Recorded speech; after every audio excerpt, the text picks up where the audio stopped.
ঘোড়াঘাটে চেয়ারম্যানের ব্যক্তিগত উদ্যোগে ঈদ সামগ্রী বিতরণ। ফাহিম হোসেন রিজুর প্রতিবেদনে জানাচ্ছি বিস্তারিত।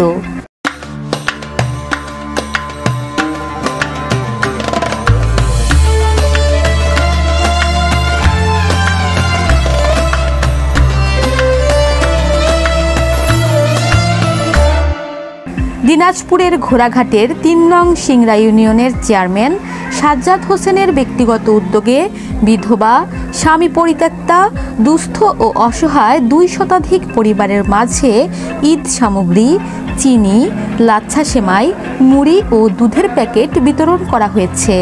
শুক্রবার ২৮ মার্চ সকাল ৮টায় সিংড়া ইউনিয়ন পরিষদ কার্যালয়ে চেয়ারম্যান মোহাম্মদ সাজ্জাদ হোসেনের ব্যক্তিগত উদ্যোগে এসব ঈদ সামগ্রী বিতরণ করা হয়। এ সময় তার সাথে সিংড়া ইউনিয়ন পরিষদের সদস্যসহ এলাকার গণ্যমান্য ব্যক্তিবর্গ উপস্থিত ছিলেন।